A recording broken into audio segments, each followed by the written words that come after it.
Times Square, and let's talk about anime. So, after much anticipation, the first episode of YashaHime has been released. So I'm going to take this episode to give you my initial impressions of the series, my feelings about it, things I noticed, what I'm hopeful for, and just overall what I thought and felt as I watched. But before getting into that, I want to do a very quick overview of what happened, just as a refresher for both of us here. So the episode starts with one of our new characters. We see Toa, who is Sesshomaru's daughter, or one of them at least, and she seems to be captured. We're not given too much information outside of that, but she does give a little bit of a warning that her friends will be there soon to save her. 悪いこと言わないから、私をすぐに解放した方がいい。仲間が来たらあんたたち、ただじゃ済まないよ。At that point, we are treated to a flashback. And this flashback takes place about 6 months after the original ending of Inuyasha. And we get to see the original cast from the show once again. There's a new demon attacking the village, and we are treated to Inuyasha and Miroku teaming up as this kind of like demon slayer duo to go after it. While this is going on, we also see that Sango is a mother to 3 children. Kagome is a priestess in training. The demon attacks the village in search of Kikyo and comes across Kagome. Her being the main target and her being her usual self, she throws herself into the action, not wanting to be left behind. And we're treated again to this big fight with our 4 main cast, Miroku, Inuyasha, Sango, and Kagome fighting this demon and eventually defeating him, where we flash back to our present time, again with Toa. At this point, her 2 friends, Setsuna and Maroha, Sesshomaru's daughter and Inuyasha and Kagome's daughter respectively, busting in, kind of tearing the place up a bit, rescuing their friend, revealing that one of the advisors there is actually a demon in disguise and chasing after him as the ending credits roll.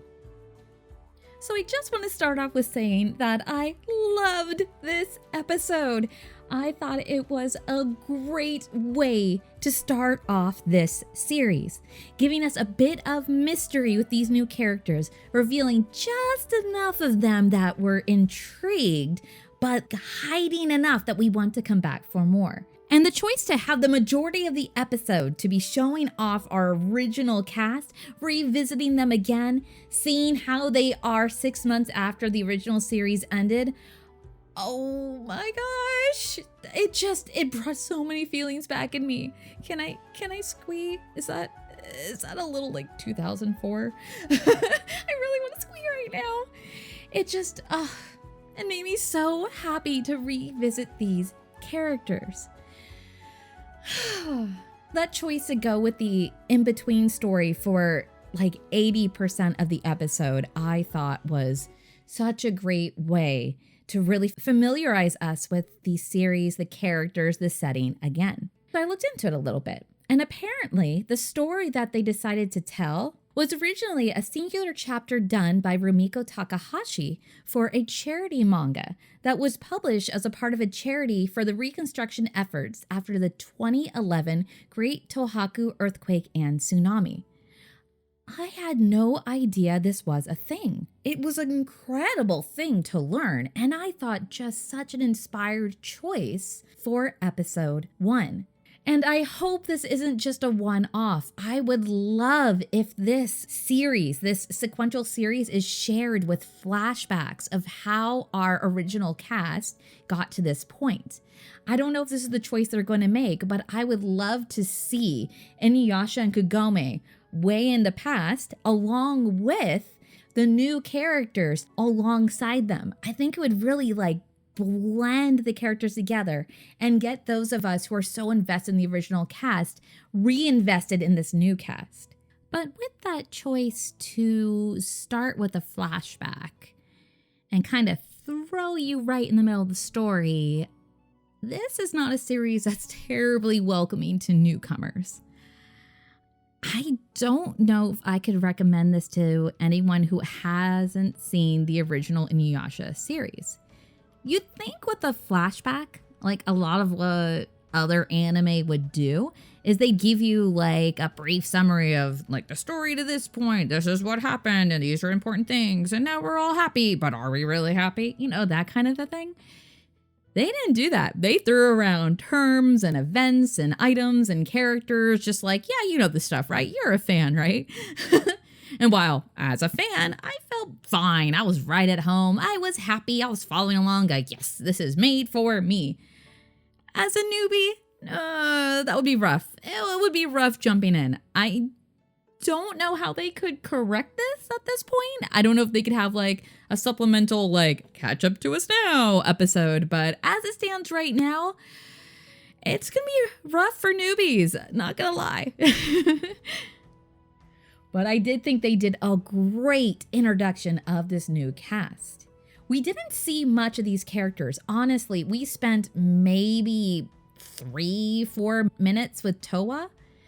And the other two, we saw for maybe like a minute. We didn't see much. But what they showed us of these characters was so telling of their personalities and the dynamic they share with each other. It was so well done. And immediately, I think you could tell which character I was drawn to by the drawing that's going on right now. Now, just from her initial character design, I had a feeling that she would be the one that would have my eye. And just seeing her in person, hearing her voice actor, everything was just perfect to my taste. I am so happy. And I really want to see how she is alongside Inuyasha. Oh my gosh, Inuyasha's father. It's so incredible to me. I love it. And I love the design choices on each of their characters. And you could kind of tell a little bit about them by how they're dressed. Now, I'm trying to go in mostly blind to the series. I have heard a bit of rumors, this, that, and the other here and there. But overall, I'm trying to learn as they tell us in the series. Little things you can't help but notice. Like the fact that Towa's clothes are obviously a bit more modern looking than the other two. She also had possibly her own history book that was found and kind of got her caught in the first place. It seems like she has a very different upbringing from the other two. Setsuna and Moroha very much have clothes of the time, and Moroha has basically her father's clothes. It looks like she has his cloak draped across her. I love her look. I have it in my mind that she just idolizes Inuyasha, and I find that adorable. Like if she's just like a daddy's girl, that would be so cute. So it has me a little interested. Again, some of this stuff might be revealed, but again, I'm trying to go in blind here, and these are just the little things I'm noticing, and it has me so intrigued. What is their dynamic? And it seems like the story is also touching a little bit more on not wanting to screw up the future by messing with the past, which we touched on briefly in Inuyasha, and sometimes the past would affect the future, but it wasn't an overarching theme.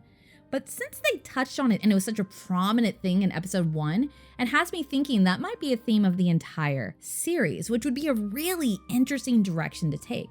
I'm really curious where they're gonna go from here. Now, another thing I noticed was a few differences between the original charity manga chapter and the story choices they made in the anime. So one thing is the owl demon. I believe his name was Yosume. Not only was in our kind of present time with the three girls, he was the demon that ended up being revealed that was an advisor, but not really. We saw him in a flash with that flashback, that 20 years or so in the past.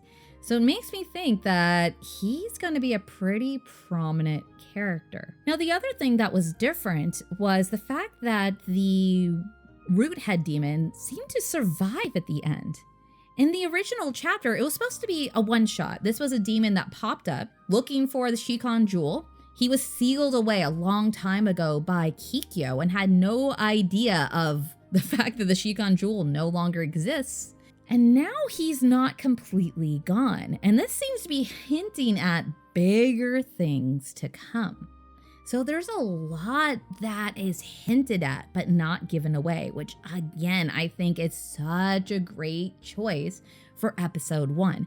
Revealing a little bit here, touch on a little bit there, and then backing away a little bit. Not giving away the whole thing. And it makes me feel like the writers are really invested in this series and really want it to be an ongoing thing. I'm not sure how long it's supposed to be, but I'm into it.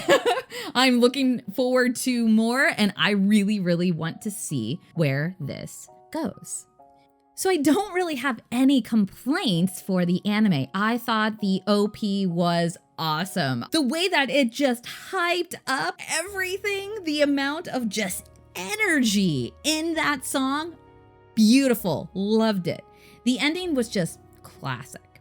Classic Inuyasha feeling, just kind of slowing things down, just relaxing a little bit, just the typical things. And I always like the ending songs of Inuyasha, and I thought this one fit in really, really well. Now, as far as the animation goes, the ears did bug me a bit though. I'm not gonna lie. They seemed a little big and sometimes a little low on the face. Don't know if that's a choice, an artistic direction choice, or a mistake. I couldn't help but notice it though. And anything that you notice that feels like a mistake, that takes you out of the anime, it's not a positive. But honestly, that's kind of my only complaint. I love the voice choices, the music choices, the direction that the first episode took. All of this got me so wrapped up in everything. I can't wait for next week's episode.